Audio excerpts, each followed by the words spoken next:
नमस्कार, सत श्री अकाल, आदाब। मेरा नाम मनदीप पूनिया है ਤੇ ਤੁਸੀਂ ਸੁਣ ਰਹੇ ਹੋ ਪੰਜਾਬੀ ਰੇਡੀਓ USA। ਮੈਂ ਇੱਕ ਵਾਰ ਫਿਰ ਹਾਜ਼ਰ ਹਾਂ ਨਵੇਂ ਬੁਲਟਨ ਦੇ ਨਾਲ ਤੇ ਸ਼ੁਰੂਆਤ ਕਰਦੇ ਹਾਂ ਅੱਜ ਦੀ ਮੁੱਖ ਖਬਰਾਂ ਤੋਂ। ਜਿਹੜੀ ਸਭ ਤੋਂ ਵੱਡੀ ਖਬਰ ਅੱਜ ਭਾਰਤ ਦੇ ਸਿਆਸੀ ਹਲਕਿਆਂ 'ਚ ਤੈਰਦੀ ਰਹੀ ਉਹ ਇੱਕ ਵਾਈਟ ਪੇਪਰ ਤੇ ਬਲੈਕ ਪੇਪਰ ਦੇ ਨਾਲ ਜੁੜੀ ਹੋਈ ਸੀ। ਭਾਰਤ ਦੀ ਪਾਰਲੀਮੈਂਟ 'ਚ ਜਿਹੜੇ ਭਾਰਤ ਦੀ ਖਜ਼ਾਨਾ ਮੰਤਰੀ ਨਿਰਮਲਾ ਸੀਤਾਰਮਨ ਹੈਗੇ ਆ, ਉਹਨਾਂ ਨੇ ਇੱਕ ਵਾਈਟ ਪੇਪਰ ਜਾਰੀ ਕੀਤਾ। ਵਾਈਟ ਪੇਪਰ ਉਦੋਂ ਜਾਰੀ ਕੀਤਾ ਜਾਂਦਾ ਹੈ ਜਦੋਂ ਕਿਸੇ ਮਾਮਲੇ ਤੇ ਕਲੈਰਿਟੀ ਦੇਣੀ ਹੋਵੇ, ਤੇ ਇਹਦੇ ਉਲਟ ਕਾਂਗਰਸ ਨੇ ਬਲੈਕ ਪੇਪਰ ਜਾਰੀ ਕੀਤਾ। ਤੇ ਵਾਈਟ ਪੇਪਰ ਤੇ ਬਲੈਕ ਪੇਪਰ ਤੇ ਨਰਿੰਦਰ ਮੋਦੀ ਦੀ ਵੀ ਟਿੱਪਣੀ ਆਈ ਤੇ ਮੱਲਿਕਾਰਜੁਨ ਖੜਗੇ ਦੀ ਟਿੱਪਣੀ ਆਈ। ਉਸ ਤੋਂ ਬਾਅਦ ਇੱਕ ਜੋ ਸਭ ਤੋਂ ਵੱਡੀ ਖਬਰ ਰਹੀ ਉਹ ਪੰਜਾਬ ਨਾਲ ਰਿਲੇਟਡ ਰਹੀ। ਪੰਜਾਬ ਤੇ ਹਰਿਆਣੇ ਦੇ ਕਿਸਾਨਾਂ ਨੇ 13 ਫਰਵਰੀ ਨੂੰ ਦਿੱਲੀ ਕੂਚ ਦੀ ਕਾਲ ਦਿੱਤੀ ਹੋਈ। ਉਹ ਤੋਂ ਪਹਿਲਾਂ ਹੀ ਭਗਵੰਤ ਮਾਨ ਨੇ ਕੇਂਦਰ ਸਰਕਾਰ ਨਾਲ ਗੱਲ ਕਰਕੇ ਉਹਨਾਂ ਦੀ ਮੀਟਿੰਗ ਫਿਕਸ ਕਰਵਾਈ ਹੈ ਤੇ ਮੀਟਿੰਗ ਹੁਣ ਚੰਡੀਗੜ੍ਹ 'ਚ ਚੱਲ ਰਹੀ ਹੈ। ਤੀਜੀ ਖਬਰ ਜਿਹੜੀ ਸਭ ਤੋਂ ਵੱਡੀ ਰਹੀ ਉਹ ਰਹੀ ਕਿ ਕਾਂਗਰਸ ਪਾਰਟੀ ਦੇ ਇੱਕ ਵੱਡੇ ਆਗੂ ਮਹਾਰਾਸ਼ਟਰ ਤੋਂ ਬਾਬਾ ਸਿੱਦੀਕੀ ਸਾਹਿਬ ਨੇ ਕਾਂਗਰਸ ਛੱਡ ਦਿੱਤੀ ਹੈ। ਉਹਨਾਂ ਦੀ ਸਟੇਟਮੈਂਟ ਵੀ ਆਈ ਹੈ, ਉਹ ਵੀ ਤਫਸੀਲ ਨਾਲ ਉਹਦੇ ਤੇ ਆਪਾਂ ਗੱਲ ਕਰਾਂਗੇ। ਉਸ ਤੋਂ ਬਾਅਦ ਬਿਹਾਰ ਵਿਧਾਨ ਸਭਾ ਦੀ ਇੱਕ ਖਬਰ ਹੈਗੀ ਆ। ਬਿਹਾਰ ਦੇ ਜਿਹੜੇ ਸਪੀਕਰ ਹੈਗੇ, ਜਿਹੜੇ ਕਿ ਰਾਜਦ ਦੇ ਕੋਟੇ ਤੋਂ ਸੀਗੇ, ਜਦੋਂ ਨਿਤੀਸ਼ ਤੇ ਲਾਲੂ ਦਾ ਅਲਾਇੰਸ ਸੀਗਾ ਤੇ ਉਹ ਲਾਲੂ ਵਾਲੀ ਪਾਰਟੀ ਤੋਂ ਸੀਗੇ, ਉਹਨਾਂ ਨੇ ਇਸਤੀਫਾ ਦੇਣ ਤੋਂ ਮਨਾ ਕਰਤਾ। ਉਹਨਾਂ ਨੇ ਕਿਹਾ ਕਿ ਪਹਿਲਾਂ ਨਿਤੀਸ਼ ਫਲੋਰ ਟੈਸਟ ਤੇ ਆਪਣਾ ਬਹੁਮਤ ਸਾਬਿਤ ਕਰੂਗਾ, ਉਸ ਤੋਂ ਬਾਅਦ ਹੀ ਮੈਂ ਇਸਤੀਫਾ ਦੇਵਾਂਗਾ। ਚੌਥੀ ਖਬਰ ਜਿਹੜੀ ਸਭ ਤੋਂ ਜ਼ਿਆਦਾ ਅੱਜ ਸੋਸ਼ਲ ਮੀਡੀਆ ਤੇ ਚੱਲੀ ਵੀ ਉਹ ਸੀ ਕਿ ਨੋਇਡਾ ਦੇ ਕਿਸਾਨ ਸੰਸਦ ਵੱਲ ਕੂਚ ਕਰ ਰਹੇ ਸੀ, ਉਹਨਾਂ ਨੂੰ ਨੋਇਡਾ ਬਾਰਡਰ ਤੇ ਹੀ ਰੋਕ ਲਿਆ ਗਿਆ ਤੇ ਉਸ ਤੋਂ ਬਾਅਦ ਹਜੇ ਤੱਕ ਉਹਨਾਂ ਦੀ ਗੱਲ ਚੱਲ ਰਹੀ ਹੈ। ਉਹ ਕੋਈ ਫਾਈਨਲ ਨਹੀਂ ਹੋਇਆ ਕਿ ਉਹ ਮੋਰਚਾ ਚੱਕਣਗੇ ਜਾਂ ਫਿਰ ਲਾਏ ਰੱਖਣਗੇ।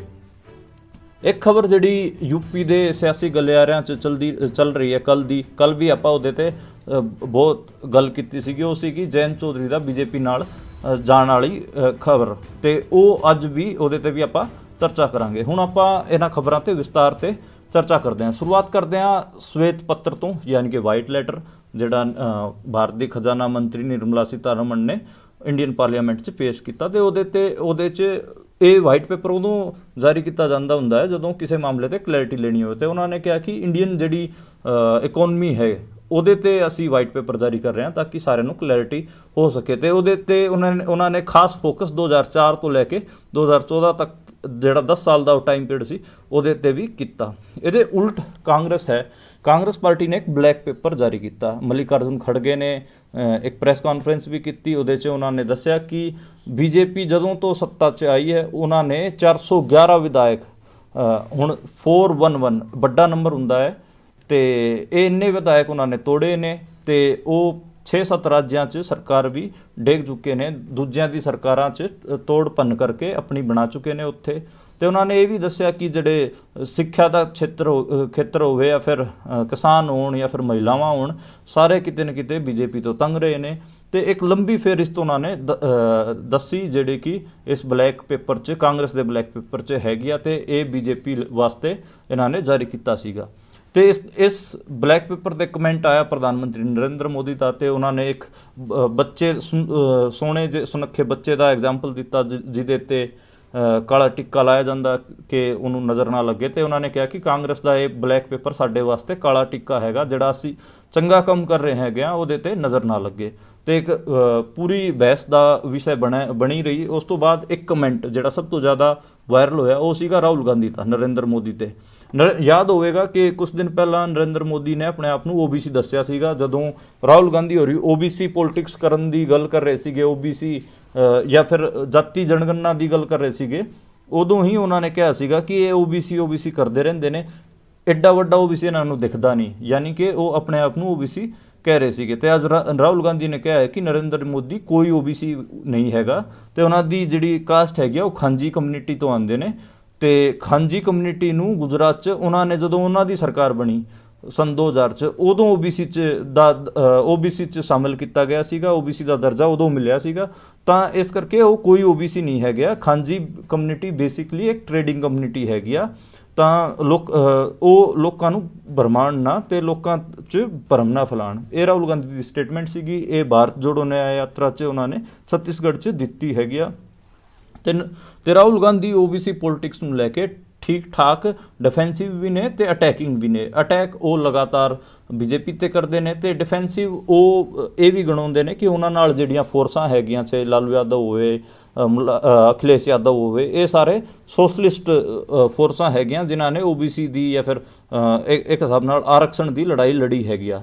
ਤੇ ਉਸ ਤੋਂ ਬਾਅਦ ਜਿਹੜੀ ਸਭ ਤੋਂ ਵੱਡੀ ਖਬਰ ਆਪਾਂ ਨੂੰ ਹਰਿਆਣਾ ਪੰਜਾਬ ਦੇ ਪੋਲਿਟਿਕਸ ਦੇਖਣ ਨੂੰ ਮਿਲੀ ਉਹ ਸੀਗੀ ਕਿਸਾਨਾਂ ਨਾਲ ਰਿਲੇਟਿਡ। ਕਿਸਾਨ 13 ਤਰੀਕ ਨੂੰ ਆਪਾਂ ਨੂੰ ਪਤਾ ਹੈ ਕਿ ਕਈ ਵਾਰ ਆਪਾਂ ਗੱਲ ਵੀ ਕਰ ਚੁੱਕੇ ਹਾਂ ਕਿ ਦਿੱਲੀ ਜਾਣ ਵਾਲੇ ਹੈਗੇ ਆ ਤੇ ਉਹਨਾਂ ਦੇ ਮੁੱਦੇ ਪੈਂਡਿੰਗ ਨੇ। ਤੇ ਇਸ ਨੂੰ ਲੈ ਕੇ ਕੱਲ ਰਾਤ ਨੂੰ ਭਗਵੰਤ ਮਾਨ ਨੇ WhatsApp ਤੇ ਕਾਲ ਕੀਤੀ, ਇੱਕ ਤਾਂ ਸਰਦਾਰ ਜਗਜੀਤ ਸਿੰਘ ਡੱਲੇਵਾਲ ਨੂੰ ਤੇ ਦੂਜਾ ਸਵਰਨ ਪੰਦੇਰ ਨੂੰ, ਤੇ ਉਹਨਾਂ ਦੋਵਾਂ ਨੂੰ ਕਾਨਫਰੰਸ ਕਾਲ ਤੇ ਕਿਹਾ ਕਿ ਮੈਂ ਤੁਹਾਡੀ ਗੱਲ ਕਰਾ ਦਿੰਦਾ, ਐਡਾ ਕੀ ਚੱਕਰ ਪੈ ਗਿਆ, ਤੁਸੀਂ ਦਿੱਲੀ ਜਾਣ ਦੀ ਕਾਹਲੀ 'ਚ ਕਿਉਂ ਹੈਗਾ, ਮੈਂ ਤੁਹਾਡੀ ਗੱਲ ਕਰਾ ਦਿੰਦਾ। ਤੇ ਉਹਨਾਂ ਨੇ ਵਾਅਦਾ ਕੀਤਾ ਕਿ ਆਪਾਂ ਇਹਨੂੰ ਗੱਲਬਾਤ ਕਰਕੇ ਨਿਬੇੜਦੇ ਹਾਂ। ਤੇ ਉਹਨਾਂ ਨੇ ਫਿਰ ਸੈਂਟਰ ਦੇ ਜਿਹੜੇ ਉਹ ਸੀਗੇ ਲੀਡਰ ਸੀਗੇ ਤੇ ਸੈਂਟਰ ਦੇ ਜਿਹੜੇ ਅਫਸਰਾਨ ਸੀਗੇ ਉਹਨਾਂ ਨਾਲ ਗੱਲਬਾਤ ਕੀਤੀ ਹੈ। ਤੇ ਅੱਜ ਕਿਸਾਨ ਭਵਨ 'ਚ ਉਹ ਮੀਟਿੰਗ ਹੋ ਰਹੀ ਹੈ, ਹੁਣੇ ਉਹ ਮੀਟਿੰਗ ਚੱਲ ਰਹੀ ਹੈ। ਕਿਸਾਨਾਂ ਵੱਲੋਂ 5 ਮੈਂਬਰੀ ਇੱਕ ਕਮੇਟੀ ਗਈ ਹੈਗੀ ਜਿਹਦੇ 'ਚ ਸਵਰਨ ਪੰਦੇਰ ਹੈਗੇ ਆ ਤੇ ਜਰਨੈਲ ਸਿੰਘ ਕਾਲੇਕੇ ਨੇ, ਤੇਜਵੀਰ ਸਿੰਘ ਨੇ ਤੇ ਦੋ ਹੋਰ ਆਗੂ ਨੇ। ਤੇ ਇਹ ਜਿਹੜੀ ਮੀਟਿੰਗ ਬੁਲਾਈ ਗਈ ਹੈ ਕਿਸਾਨਾਂ ਦੀ, ਮੇਰੇ ਹਿਸਾਬ ਨਾਲ ਕੋਈ ਸਿਰਾ ਚੜ੍ਹਨੀ ਨਹੀਂ। ਇਸ ਮੀਟਿੰਗ 'ਚ ਕਿਤੇ ਨਾ ਕਿਤੇ ਕਿਸਾਨ ਕਹਿਣਗੇ ਕਿ ਸਾਨੂੰ ਗਰੰਟੀ ਕਾਨੂੰਨ ਦਿਓ MSP ਤੇ ਉੱਧਰੋਂ ਜਿਹੜੇ ਅਫਸਰ ਹੈਗੇ ਆ ਉਹ ਕਹਿਣਗੇ ਕਿ ਅਸੀਂ ਇੱਕ ਵਾਰ ਸਾਡੇ ਆਗੂਆਂ ਨਾਲ ਗੱਲ ਕਰਕੇ ਦੱਸਦੇ ਹਾਂ। ਹਰ ਵਾਰ ਇਹੀ ਹੁੰਦਾ ਕਿ ਜਿਹੜੀ ਸਰਕਾਰ ਹੈਗੀ ਆ ਉਹ ਇੱਦਾਂ ਦੇ ਅਫਸਰਾਂ ਨੂੰ ਭੇਜ ਦਿੰਦੀ ਹੈ ਜਿਨ੍ਹਾਂ ਦੇ ਹੱਥ ਕੁਝ ਨਹੀਂ ਹੁੰਦਾ, ਤਾਂ ਫਿਰ ਉਹ ਬਸ ਗੱਲ ਕਰਦੇ ਆ, ਕਮੇਟੀ ਬਣਾ ਦਿੰਦੇ ਆ। ਇਸ ਕਿਸਮ ਨਾਲ ਸਾਰੀ ਬੈਠਕਾਂ ਖਤਮ ਹੋ ਜਾਂਦੀਆਂ ਨੇ ਤੇ ਮੈਨੂੰ ਇਸ ਬੈਠਕ ਤੋਂ ਕੋਈ ਆਸ ਹੈ ਨਹੀਂ। ਦੂਜੀ ਗੱਲ, ਇੱਕ ਕੱਲ ਮੈਂ ਗੱਲ ਕੀਤੀ ਸੀਗੀ ਕਿ ਅੰਬਾਲਾ ਪੁਲਿਸ ਨੇ ਕਿਵੇਂ ਆਪਰੇਸ਼ਨ ਕੀਤਾ। ਇੱਕ ਭਗਵੰਤ ਮਾਨ ਤੇ ਵੀ ਲਗਾਤਾਰ ਸਵਾਲ ਉੱਠਦੇ ਰਹੇ ਨੇ ਕਿ ਉਹ ਕਿਸਾਨ ਅੰਦੋਲਨ ਨੂੰ ਲੈ ਕੇ ਉਹਨਾਂ ਦਾ ਨਜ਼ਰੀਆ ਕੀ ਹੈ। ਹੁਣ ਮੈਂ ਆਪ ਜੀ ਨੂੰ ਯਾਦ ਕਰਾਉਣਾ ਚਾਹਾਂਗਾ 22 ਅਗਸਤ ਉਦੋਂ ਮੇਰਾ ਚੈਨਲ ਵੀ ਬੰਦ ਕੀਤਾ ਗਿਆ ਸੀਗਾ। 22 ਅਗਸਤ 2023 ਉਦੋਂ ਕਿਸਾਨਾਂ ਨੇ, ਹਰਿਆਣਾ ਪੰਜਾਬ ਦੇ ਕਿਸਾਨਾਂ ਨੇ ਬਾੜ ਦੇ ਮੁਆਵਜ਼ੇ ਵਾਸਤੇ, ਪੰਜਾਬ ਹਰਿਆਣੇ 'ਚ ਬਾੜ ਆਈ ਸੀਗੀ, ਬਾੜ ਦੇ ਮੁਆਵਜ਼ੇ ਵਾਸਤੇ ਚੰਡੀਗੜ੍ਹ ਨੂੰ ਘੇਰਨਾ ਸੀਗਾ। ਉਦੋਂ ਪੰਜਾਬ ਤੇ ਹਰਿਆਣਾ ਪੁਲਿਸ ਨੇ ਜੁਆਇੰਟ ਆਪਰੇਸ਼ਨ ਕੀਤਾ ਸੀਗਾ ਕਿਸਾਨਾਂ ਦੇ ਉਲਟ। ਜਿਹੜੇ ਕਿਸਾਨ ਹਰਿਆਣੇ ਦੇ ਕਿਸਾਨ ਪੰਜਾਬ 'ਚ ਸੀਗੇ ਉਹਨਾਂ ਨੂੰ ਪੰਜਾਬ ਪੁਲਿਸ ਨੇ ਫੜਾਇਆ ਸੀਗਾ। ਜਿਹੜੇ ਪੰਜਾਬ ਦੇ ਕਿਸਾਨ ਹਰਿਆਣੇ 'ਚ ਆ ਕੇ ਲੁਕ ਗਏ ਸੀਗੇ ਉਹਨਾਂ ਨੂੰ ਵੀ ਹਰਿਆਣਾ ਪੁਲਿਸ ਨੇ ਪੰਜਾਬ ਪੁਲਿਸ ਨੂੰ ਫੜਾਇਆ ਸੀਗਾ। ਉਹ ਜੁਆਇੰਟ ਆਪਰੇਸ਼ਨ ਚੱਲਿਆ ਸੀਗਾ। ਉਹਦੇ 'ਚ ਕਿਸਾਨਾਂ ਦੇ ਸਾਰੇ ਪੇਜ ਵੀ ਬੰਦ ਕਰਤੇ ਸੀਗੇ। ਜਿਹੜਾ ਮੈਂ ਗਾਂਵ ਸਵੇਰਾ ਕਰਕੇ ਇੱਕ ਨਿਊਜ਼ ਪੋਰਟਲ ਚਲਾਉਣਾ ਜਿਹਦਾ ਮੁੱਖ ਕੰਮ ਹੈਗਾ ਖੇਤੀਬਾੜੀ ਤੇ ਹਰਿਆਣਾ ਤੇ ਪੰਜਾਬ ਦੀ ਖੇਤੀਬਾੜੀ ਤੇ ਕਿਸਾਨ ਅੰਦੋਲਨਾਂ ਤੇ ਉਹ ਵੀ ਬੰਦ ਕਰਤਾ ਗਿਆ ਸੀਗਾ। ਤੇ ਇੱਕ ਵੱਡੇ ਪ੍ਰੋਟੈਸਟ ਤੋਂ ਬਾਅਦ 8-10 ਦਿਨ ਬਾਅਦ ਹੀ ਉਹ ਖੋਲ੍ਹਿਆ ਗਿਆ ਸੀਗਾ। ਸਾਡਾ ਇੱਕ YouTube ਚੈਨਲ ਹਜੇ ਤੱਕ ਬੈਨ ਹੈਗਾ। ਤੇ ਮੈਨੂੰ ਇਹ ਲੱਗ ਰਿਹਾ ਕਿ ਭਗਵੰਤ ਮਾਨ ਕੀ ਸਟੈਂਡ ਲੈਣਗੇ। ਮੇਰੇ ਹਿਸਾਬ ਨਾਲ ਉਹਨਾਂ ਨੂੰ, ਜੇ ਉਹ ਸਿਆਣੇ ਪੋਲੀਟੀਸ਼ੀਅਨ ਹੈਗੇ ਆ ਤੇ ਉਹਨਾਂ ਨੂੰ ਕਿਸਾਨਾਂ ਦੇ ਹੱਕ 'ਚ ਹੀ ਖੜਿਆ ਹੋਣਾ ਚਾਹੀਦਾ, ਕਿਉਂਕਿ ਉਹ ਖੁਦ ਵੀ ਕਿਸਾਨ ਜਾਤੀ ਤੋਂ ਹੀ ਆਉਂਦੇ ਨੇ, ਜੱਟ ਹੈਗੇ ਆ ਉਹ ਬਾਈ ਕਾਸਟ। ਤੇ ਕਿਤੇ ਨਾ ਕਿਤੇ ਜਿਹੜੇ ਇਲਾਕੇ ਤੋਂ ਆਉਂਦੇ ਨੇ ਉਹ ਜੱਟ ਬਹੁਲ ਹੈਗਾ ਮਾਲਵਾ, ਤੇ ਉੱਥੇ ਕਿਸਾਨੀ ਹੀ ਮੇਨ ਪੇਸ਼ੇ ਵਾਂਗ ਦੇਖਿਆ ਜਾਂਦਾ ਹੈ। ਤੇ ਉੱਥੇ ਕਿਸਾਨਾਂ ਦੀ ਜਿਹੜੀ ਪੋਲੀਟਿਕਸ ਹੈਗੀ ਆ, ਚਾਹੇ ਉਗਰਾਹਾਂ ਸਾਹਿਬ ਦੀ ਜਥੇਬੰਦੀ ਹੋਵੇ, ਡੱਲੇਵਾਲ ਦੀ ਜਥੇਬੰਦੀ ਹੋਵੇ ਜਾਂ BK ਕ੍ਰਾਂਤੀਕਾਰੀ ਹੋਵੇ, ਕਈ ਜਥੇਬੰਦੀਆਂ ਉੱਥੇ ਖਾਸੇ ਵੱਡੇ ਨੰਬਰ 'ਚ ਹੈਗੀਆਂ ਤੇ ਉਹਨਾਂ ਦਾ ਠੀਕ ਠਾਕ ਪਿੰਡਾਂ 'ਚ ਪ੍ਰਭਾਵ ਹੈਗਾ। ਇਸ ਕਰਕੇ ਮੈਨੂੰ ਲੱਗਦਾ ਕਿ ਭਗਵੰਤ ਮਾਨ ਨੂੰ ਜਿਹੜਾ ਕਿਸਾਨਾਂ ਦਾ ਸਾਥ ਦੇਣਾ ਚਾਹੀਦਾ। ਤੇ ਜਿਵੇਂ ਕੈਪਟਨ, ਮੈਂ ਕਿਸਾਨ ਅੰਦੋਲਨ 2020 ਕੀ ਯਾਦ ਕਰਨਾ ਚਾਹੂੰਗਾ। ਕੈਪਟਨ ਇਸ 'ਚ ਥੋੜ੍ਹਾ ਜਿਹਾ ਸਿਆਣਾ ਸੀਗਾ। ਉਹਨੇ ਜਦੋਂ ਕਿਸਾਨਾਂ ਨੇ ਦਿੱਲੀ ਚੱਲਣ ਦੀ ਗੱਲ ਕੀਤੀ ਉਹਨੇ ਕੋਈ ਰੋਕਾਂ ਨਹੀਂ ਲਾਈਆਂ, ਜਦ ਕਿ ਬਾਰ-ਬਾਰ ਅਮਿਤ ਸ਼ਾਹ ਦਾ ਪ੍ਰੈਸ਼ਰ ਸੀਗਾ, ਕਿਉਂਕਿ ਅਮਿਤ ਸ਼ਾਹ ਕੈਪਟਨ ਅਮਰਿੰਦਰ ਦੇ ਵਧੀਆ ਦੋਸਤ ਸੀਗੇ, ਪਰ ਕੈਪਟਨ ਅਮਰਿੰਦਰ ਨੇ ਦੋਸਤੀ ਦੀ ਥਾਂ ਤੇ ਕਿਸਾਨਾਂ ਨੂੰ ਚੁਣਿਆ ਤੇ ਇਹ ਫਾਇਦਾ ਹੋਇਆ ਕਿਸਾਨਾਂ ਨੂੰ। ਕਿਸਾਨ ਆਰਾਮ ਨਾਲ ਪੰਜਾਬ ਤੋਂ ਹਰਿਆਣੇ 'ਚ ਐਂਟਰ ਕਰਕੇ, ਹਰਿਆਣੇ 'ਚ BJP ਦੀ ਸਰਕਾਰ ਸੀਗੀ, ਰੋਕਾਂ ਲਾ ਰੱਖੀਆਂ ਸੀਗੀਆਂ, ਪਰ ਜਦੋਂ ਹੀ ਪੰਜਾਬ ਵਾਲੇ ਹਰਿਆਣੇ ਵੱਲ ਵਧੇ ਉਦੋਂ ਹੀ ਹਰਿਆਣੇ ਵਾਲਿਆਂ ਨੇ ਉਹ ਸਾਰੀਆਂ ਰੋਕਾਂ ਤੋੜਤੀਆਂ ਤੇ ਕਿਤੇ ਨਾ ਕਿਤੇ ਹਰਿਆਣੇ ਵਾਲਿਆਂ 'ਚ ਵੀ ਜੋਸ਼ ਆਇਆ। ਜੇ ਪੰਜਾਬ 'ਚ ਕੋਈ ਰੋਕਾਂ ਨਹੀਂ ਮਿਲਦੀਆਂ ਤੇ ਪੰਜਾਬ ਦੇ ਕਿਸਾਨ ਵੱਡੀ ਸੰਖਿਆ 'ਚ ਵੱਡੀ ਗਿਣਤੀ 'ਚ ਦਿੱਲੀ ਵੱਲ ਵੱਧਦੇ ਨੇ ਤੇ ਹਰਿਆਣਾ ਦੇ ਲੋਕ ਆਪਣੇ ਆਪ ਹੀ ਜਿੰਨੇ ਵੀ ਬੈਰੀਗੇਟ ਅੰਬਾਲਾ ਪੁਲਿਸ ਜਾਂ ਫਿਰ ਹਰਿਆਣੇ ਦੀ ਪੁਲਿਸ ਲਾਈ ਜਾ ਰਹੀ ਹੈ ਉਹ ਸਾਰਿਆਂ ਨੂੰ ਚੱਕ ਕੇ ਮਾਰਨਗੇ ਪਾਸੇ ਤੇ ਹਰਿਆਣਾ ਔਰ ਪੰਜਾਬ ਦੋਵੇਂ ਦਿੱਲੀ ਵੱਲ ਕੂਚ ਕਰੂਗਾ। ਪਰ ਉਹਨੂੰ ਰੋਕਣ ਵਾਸਤੇ ਹੁਣ ਸੈਂਟਰ ਜੋ ਕੁਝ ਕਰ ਰਿਹਾ ਉਹ ਆਪਾਂ ਨੂੰ ਸਾਰਿਆਂ ਨੂੰ ਪਤਾ ਹੈ ਤੇ ਸੈਂਟਰ ਨੇ ਵਿਚੋਲੀਆ ਵੀ ਕਿਹਨੂੰ ਬਣਾਇਆ, ਉਹ ਭਗਵੰਤ ਮਾਨ ਨੂੰ ਬਣਾਇਆ ਤੇ ਮੇਰੇ ਹਿਸਾਬ ਨਾਲ ਭਗਵੰਤ ਮਾਨ ਨੂੰ ਥੋੜਾ ਜਿਹਾ ਚਲਾਕੀ ਨਾਲ ਕੰਮ ਲੈਣਾ ਚਾਹੀਦਾ ਤੇ ਅਮਿਤ ਸ਼ਾਹ ਹੋਰਾਂ ਦੀ ਜਾਂ ਫਿਰ ਬੀਜੇਪੀ ਦੀ ਚਾਲ 'ਚ ਨਹੀਂ ਫਸਣਾ ਚਾਹੀਦਾ ਤੇ ਕਿਸਾਨਾਂ ਦਾ ਕਿਤੇ ਨਾ ਕਿਤੇ ਸਾਥ ਦੇਣਾ ਚਾਹੀਦਾ, ਇਹ ਮੈਨੂੰ ਲੱਗਦਾ ਹੈਗਾ। ਇਸ ਤੋਂ ਬਾਅਦ ਜਿਹੜੀ ਖਬਰ ਸੀਗੀ ਉਹ ਖਬਰ ਆਈ ਬਿਹਾਰ ਤੋਂ। ਬਿਹਾਰ 'ਚ ਆਪਾਂ ਨੂੰ ਪਤਾ ਹੈ ਕਿ ਪਾਸਾ ਪਲਟਿਆ ਗਿਆ ਹੈਗਾ ਤੇ ਉੱਥੇ ਜਿਹੜਾ ਹੁਣ ਵਿਧਾਨ ਸਭਾ ਸਪੀਕਰ ਹੈਗਾ ਉਹ ਰਾਜਦ ਦਾ ਹੀ ਹੈਗਾ। ਹਾਲਾਂਕਿ ਰਾਜਦ ਤੋਂ ਅਲਾਇੰਸ ਤੋੜ ਕੇ ਲਾਲੂ ਯਾਦਵ ਦੀ ਪਾਰਟੀ ਤੋਂ ਅਲਾਇੰਸ ਤੋੜ ਕੇ ਨਿਤੀਸ਼ ਬੀਜੇਪੀ ਵੱਲ ਜਾ ਚੁੱਕੇ ਨੇ ਤੇ ਉਹਨਾਂ ਦਾ ਸਪੀਕਰ ਦਾ ਨਾਂ ਹੈਗਾ ਅਵਧ ਕਿਸ਼ੋਰ ਚੌਧਰੀ ਤੇ ਅਵਧ ਕਿਸ਼ੋਰ ਚੌਧਰੀ ਨੇ ਸਟੇਟਮੈਂਟ ਦਿੱਤੀ ਹੈ ਕਿ ਉਹ ਉਦੋਂ ਹੀ ਰਿਜ਼ਾਈਨ ਕਰਨਗੇ ਜਦੋਂ ਨਿਤੀਸ਼ ਕੁਮਾਰ ਫਲੋਰ ਟੈਸਟ ਤੇ ਆਪਣਾ ਬਹੁਮਤ ਸਾਬਿਤ ਕਰਨਗੇ, ਉਦੋਂ ਤੱਕ ਉਹ ਨਹੀਂ ਕਰਨਗੇ ਰਿਜ਼ਾਈਨ। ਤੇ ਬਿਹਾਰ 'ਚ ਇਹ ਇੱਕ ਨਵਾਂ ਟਰਨ ਪੋਲਿਟਿਕਸ ਨੂੰ ਦੇਖਣ ਨੂੰ ਮਿਲਿਆ ਹੈਗਾ। ਨਿਤੀਸ਼ ਕੁਮਾਰ ਬੇਸਿਕਲੀ ਇੱਕ ਸੋਸ਼ਲਿਸਟ ਧੜੇ ਦਾ ਆਗੂ ਸੀਗਾ ਤੇ ਉਹਦੀ ਜਿਹੜੀ ਟ੍ਰੇਨਿੰਗ ਹੈਗੀ ਆ ਉਹ ਜੇਪੀ ਹੋਰਾਂ ਦੇ ਹੇਠ ਤੇ ਲਾਲੂ ਯਾਦਵ ਹੋਰਾਂ ਨਾਲ ਤੇ ਚੌਧਰੀ ਦੇਵਲਾਲ ਹੋ ਗਿਆ, ਪ੍ਰਕਾਸ਼ ਸਿੰਘ ਬਾਦਲ ਹੋ ਗਿਆ, ਇਹਨਾਂ ਨਾਲ ਉਹਦੀ ਟ੍ਰੇਨਿੰਗ ਹੋਈ ਸੀਗੀ। ਪਰ ਹੁਣ ਉਹ ਐਨਡੀਏ 'ਚ ਹੈਗਾ ਬੀਜੇਪੀ। ਹੁਣ ਤਾਂ ਉੱਦਾਂ ਦੇਖਿਆ ਜਾਵੇ ਤਾਂ ਜਿਹੜੇ ਆਪਣੇ ਬਾਦਲ ਸਾਹਿਬ ਦੀ ਪਾਰਟੀ ਹੈਗੀ ਆ ਅਕਾਲੀ ਦਲ, ਉਹ ਵੀ ਐਨਡੀਏ ਨਾਲ ਜਾਣ ਨੂੰ ਫਿਰ ਰਹੀ ਹੈ ਤੇ ਉਹਦੇ ਅਲਾਇੰਸ ਦੀ ਵੀ ਖਾਸੀਆਂ ਗੱਲਾਂ ਚੱਲ ਰਹੀਆਂ ਨੇ। ਤੇ ਜਿਹੜਾ ਇੱਕ ਭਾਸ਼ਣ ਹੈਗਾ ਲਾਲੂ ਯਾਦਵ ਦਾ ਉਹ ਹੈਗਾ 1999 ਦਾ ਤੇ ਉਹਨੂੰ ਇਸ ਸਾਲ ਅਪ੍ਰੈਲ 'ਚ ਪੂਰੇ 25 ਸਾਲ ਹੋ ਜਾਣਗੇ। ਜੇ ਕਿਸੇ ਨੂੰ ਵੀ ਭਾਰਤ ਮੁਲਕ ਦੀ ਸਾਰੀ ਸਿਆਸਤ ਸਮਝਣੀ ਹੈਗੀ ਆ, ਖਾਸ ਕਰ ਸੈਂਟਰ ਦੀ, ਤੇ ਉਹਨੂੰ ਉਹ ਭਾਸ਼ਣ ਜ਼ਰੂਰ ਸੁਣਨਾ ਚਾਹੀਦਾ। ਉਹਦੇ 'ਚ ਉਹ ਪਿਛਲੇ 25 ਸਾਲ ਜਾਣੀ ਕਿ 1970 ਤੋਂ ਲੈ ਕੇ ਤੇ ਅਗਲੇ 25 ਸਾਲ ਕੀ ਹੋਊਗਾ ਉਹ ਵੀ ਦੱਸ ਦਿੰਦੇ ਨੇ ਤੇ ਉਹ ਪੂਰੇ 50 ਸਾਲ ਵਾਸਤੇ ਜਿਹੜੇ ਹੁਣ ਅੱਜ ਤੋਂ 50 ਸਾਲ ਪਿੱਛੇ ਤੱਕ ਉਹ ਪੂਰਾ ਜਿਹੜਾ ਭਾਸ਼ਣ ਹੈਗਾ ਉਹ ਸਾਰੀ ਪੋਲਿਟਿਕਸ ਨੂੰ ਸਮੇਟਦਾ ਹੈਗਾ। ਤੇ ਜਿਵੇਂ ਗੱਲ ਚੱਲਦੀ ਹੈ ਕਿ ਸੋਸ਼ਲਿਸਟ ਸੈਕੂਲਰ ਪੋਲਿਟਿਕਸ ਕੀ ਹੈ ਜਾਂ ਫਿਰ ਕਮਿਊਨਲ ਪੋਲਿਟਿਕਸ ਕਿਵੇਂ ਪਲੇ ਕਰਦੀ ਹੈ ਇੰਡੀਆ 'ਚ, ਉਸ ਪੂਰੇ ਇੱਕ ਭਾਸ਼ਣ 'ਚ ਕਿਹੜੇ ਆਗੂ ਕਿਵੇਂ ਪਲੇ ਕਰਦੇ ਨੇ ਉਹ ਸਾਰਾ ਉਸ ਭਾਸ਼ਣ 'ਚ ਹੈਗਾ। 50 ਮਿੰਟ ਦਾ ਉਹ ਭਾਸ਼ਣ ਹੈਗਾ ਮੈਨੂੰ ਲੱਗਦਾ ਹੈ ਤੇ ਉਹਦੇ 'ਚ ਉਹ ਬਹੁਤ ਉਹਨਾਂ ਨੇ ਲਾਈਟ ਕਾਮੇਡੀ 'ਚ ਸਾਰੀਆਂ ਗੱਲਾਂ ਕਹੀਆਂ ਨੇ ਤੇ ਇਸ ਕਰਕੇ ਆਪ ਜੀ ਨੂੰ ਪਸੰਦ ਵੀ ਆਊਗਾ ਤੇ ਉਹ ਦੇਖਣਾ ਚਾਹੀਦਾ ਇੰਡੀਅਨ ਪੋਲਿਟਿਕਸ ਨੂੰ ਸਮਝਣ ਵਾਸਤੇ। ਇੱਕ ਜਿਹੜੀ ਨੋਇਡਾ ਦੇ ਕਿਸਾਨ ਦਿੱਲੀ ਦੇ ਸੰਸਦ ਵੱਲ ਕੂਚ ਕਰ ਰਹੇ ਸੀ ਉਹਨਾਂ ਦੀ ਖਬਰ ਤੇ ਵੀ ਗੱਲ ਕਰ ਲੈਂਦੇ ਆ ਤੇ ਉਹ ਜਿੰਨੇ ਵੀ ਕਿਸਾਨ ਸੀਗੇ ਉਹ ਗੁੱਜਰ ਬਾਈ ਕਾਸਟ ਹੈਗੇ ਆ ਤੇ 149 ਜਿਹੜੇ ਪਿੰਡ ਹੈਗੇ ਆ ਉੱਥੇ ਨੋਇਡਾ ਦੇ ਲਾਗੇ ਉਹਨਾਂ ਦੇ ਉਹ ਕਿਸਾਨ ਹੈਗੇ ਆ। ਜਿਵੇਂ ਚੰਡੀਗੜ੍ਹ ਦੇ ਲਾਗੇ ਤਾਗੇ ਵਾਲੇ ਪਿੰਡਾਂ ਨੂੰ, ਮੋਹਾਲੀ ਦੇ ਪਿੰਡਾਂ ਨੂੰ ਚੰਡੀਗੜ੍ਹ ਤੇ ਮੋਹਾਲੀ ਨੇ ਆਪਣੇ 'ਚ ਰਲਾ ਲਿਆ, ਉਵੇਂ ਹੀ ਦਿੱਲੀ ਨੇ ਨੋਇਡਾ ਦੇ ਆਲੇ ਦੁਆਲੇ ਵਾਲੇ ਪਿੰਡਾਂ ਨੂੰ ਆਪਣੇ ਵਿੱਚ ਰਲਾ ਲਿਆ ਹੈਗਾ ਤੇ ਉਹਨਾਂ ਦੀ ਜ਼ਮੀਨ ਐਕਵਾਇਰ ਹੋਈ ਸੀ, ਐਨਟੀਪੀਸੀ ਨੇ ਐਕਵਾਇਰ ਕੀਤੀ ਸੀਗੀ ਤੇ ਬੜੀ ਰਿਹਾਇਸ਼ੀ ਸੁਸਾਇਟੀਆਂ ਉਹਨਾਂ ਦੇ ਖੇਤਾਂ ਤੇ ਹੀ ਬਣੀ ਹੋਈ ਹੈ। ਤੇ ਉਹ ਕਿਸਾਨ ਉਹਨਾਂ ਦੀ ਜਦੋਂ ਜ਼ਮੀਨ ਐਕਵਾਇਰ ਹੋਈ ਸੀਗੀ ਤੇ ਉਹਦੇ ਤੇ ਉਹ ਵੱਧ ਮੁਆਵਜ਼ਾ ਮੰਗ ਰਹੇ ਨੇ ਤੇ ਉਹ ਕਹਿ ਰਹੇ ਨੇ ਕਿ ਸਾਡੇ ਖੇਤਾਂ ਤੇ ਏਡਾ ਵੱਡਾ ਇਨਫਰਾਸਟ੍ਰਕਚਰ ਤੁਸੀਂ ਡਿਵੈਲਪ ਕਰ ਲਿਆ ਪਰ ਸਾਨੂੰ ਕੀ ਫਾਇਦਾ ਹੋਇਆ, ਸਾਨੂੰ ਤਾਂ ਕੁਝ ਨਹੀਂ ਮਿਲਿਆ। ਤੇ ਉਹ ਆਪਣੇ ਬੱਚਿਆਂ ਵਾਸਤੇ ਨੌਕਰੀਆਂ ਵੀ ਮੰਗ ਰਹੇ ਨੇ ਕਿ ਜਿੰਨੇ ਇੱਥੇ ਸਰਕਾਰੀ ਰੁਜ਼ਗਾਰ ਪੈਦਾ ਹੁੰਦੇ ਉਹਨਾਂ 'ਚ ਘੱਟੋ ਘੱਟ ਕੋਈ 10% 5% ਕੋਈ ਤਾਂ ਕੋਟਾ ਦਿਓ। ਤੇ ਦੂਜਾ ਜਦੋਂ ਡਿਵੈਲਪ ਕਰ ਲਿਆ ਐਗਰੀਕਲਚਰ ਲੈਂਡ ਤੁਸੀਂ ਲਈ ਸਾਡੇ ਤੋਂ ਤੇ ਤੁਸੀਂ ਸਾਡੇ ਤੋਂ ਲਿਆ ਔਰ ਉਸ ਤੋਂ ਬਾਅਦ ਡਿਵੈਲਪ ਕਰ ਲਿਆ, ਹੁਣ ਅਸੀਂ ਤਾਂ ਦਿੱਤੀ ਤੁਹਾਨੂੰ 5000 ਗਜ ਯਾਨੀ ਕਿ ਇੱਕ ਏਕੜ 'ਚ 5000 ਗਜ ਹੁੰਦਾ ਹੈਗਾ, ਉਹ ਥੋੜ੍ਹੇ ਜਿਹੇ ਪੈਸਿਆਂ ਤੋਂ ਨਾਲ ਹੁਣ ਤੁਸੀਂ ਡਿਵੈਲਪ ਕਰ ਲਿਆ, ਹੁਣ ਅਸੀਂ ਇੱਥੇ 100 ਗਜ ਵੀ ਨਹੀਂ ਖਰੀਦ ਸਕਦੇ ਯਾਨੀ ਕਿ 1% ਲੈਂਡ ਵੀ ਨਹੀਂ ਖਰੀਦ ਸਕਦੇ। ਜੇ ਤੁਸੀਂ ਡਿਵੈਲਪ ਕੀਤੀ ਹੈਗੀ ਆ ਤਾਂ ਤੁਸੀਂ ਘੱਟੋ ਘੱਟ 10% ਲੈਂਡ ਤਾਂ ਸਾਨੂੰ ਵਾਪਸ ਦਿਓਗੇ ਤਾਂ ਕਿ ਅਸੀਂ ਵੀ ਸਾਡਾ ਰਹਿਣ ਦਾ ਜਾਂ ਫਿਰ ਕੋਈ ਕੰਮਕਾਰ ਦਾ ਹਿੱਲਾ ਅਸੀਂ ਕਰ ਸਕੀਏ। ਤੇ ਇਹ ਉਹਨਾਂ ਦੀ ਡਿਮਾਂਡ ਹੈਗੀ ਆ।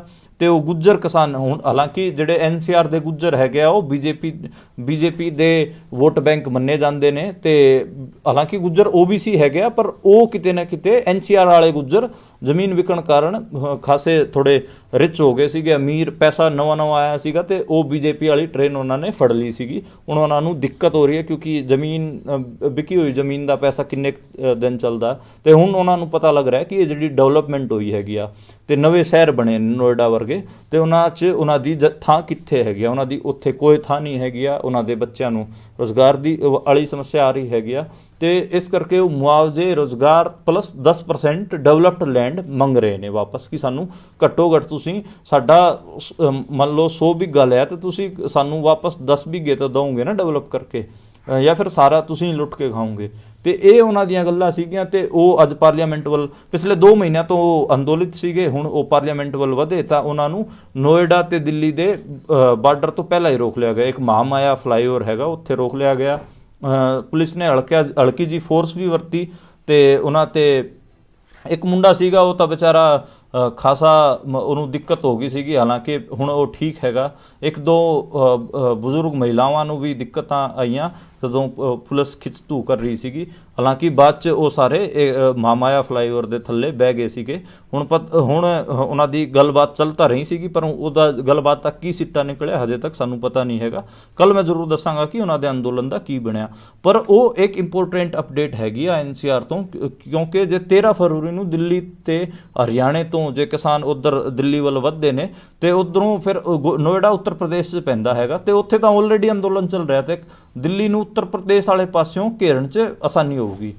ਉੱਤਰ ਪ੍ਰਦੇਸ਼ ਤੋਂ ਇੱਕ ਵੱਡੇ ਆਗੂ ਰਾਕੇਸ਼ ਟਕੈਤ ਵੀ ਹੁੰਦੇ ਨੇ, ਹਾਲਾਂਕਿ ਉਹਨਾਂ ਨੇ ਦਿੱਲੀ ਚੱਲਣ ਦੀ ਕਾਲ ਨਹੀਂ ਦਿੱਤੀ ਹੋਈ। ਉਹਨਾਂ ਦੇ ਜਿਹੜੇ ਵੱਡੇ ਭਰਾ ਸੀਗੇ ਨਰੇਸ਼ ਟਕੈਤ, ਉਹ ਤਾਂ ਹੁਣ ਪਿੱਛੇ ਬੀਜੇਪੀ ਦੀ ਇੱਕ ਰੈਲੀ 'ਚ ਵੀ ਗਏ ਹੋਏ ਸੀਗੇ, ਜਿਹੜੇ ਬੀਜੇਪੀ ਯਾਤਰਾ ਕੱਢ ਰਹੀ ਹੈ ਕਿ ਵਿਕਸਿਤ ਭਾਰਤ ਵਾਲੀ, ਉਹਦੇ 'ਤੇ ਜਾ ਕੇ ਉਹ ਤਾਂ ਜਿਹੜੇ ਬਾਲਿਆਣ ਹੈਗੇ ਆ ਉਹਦੇ ਨਾਲ ਉਹ ਸ਼ਪਥ ਲੈ ਰਹੇ ਸੀਗੇ ਕਿ ਮੈਂ ਸ਼ਪਥ ਲੈਂਦਾ ਹਾਂ ਬੀਜੇਪੀ ਨਾਲ ਰਲ ਕੇ ਭਾਰਤ ਨੂੰ ਵਿਕਸਿਤ ਕਰਾਂਗਾ। ਇਸ ਕਰਕੇ ਜਿਹੜੀ ਟਕੈਤ ਬੰਧੂਆਂ ਦੀ ਜਿਹੜੀ ਕ੍ਰੈਡੀਬਿਲਿਟੀ ਉਹ ਖਾਸੀ ਗਈ ਹੈਗੀ। ਹੁਣ ਟਕੈਤ ਬੰਧੂ ਉਸ ਹਿਸਾਬ ਨਾਲ ਜਿਹੜੇ ਫਾਰਮਰ ਪ੍ਰੋਟੈਸਟ ਹੈਗੇ ਉਹਨਾਂ 'ਚ ਵੀ ਹਿੱਸਾ ਨਹੀਂ ਲੈ ਰਹੇ, ਤੇ ਇਸ ਕਰਕੇ ਜਿਹੜੇ ਗੁੱਜਰ ਉੱਥੇ ਅੰਦੋਲਿਤ ਹੈਗੇ ਆ ਉਹਨਾਂ ਤੋਂ ਇੱਕ ਵੱਡੀ ਸਪੋਰਟ ਮਿਲ ਸਕਦੀ ਹੈ ਜੇ 13 ਫਰਵਰੀ ਨੂੰ ਦਿੱਲੀ ਵੱਲ ਹਰਿਆਣਾ ਪੰਜਾਬ ਦੇ ਕਿਸਾਨ ਚਾਲੇ ਪਾਣਗੇ।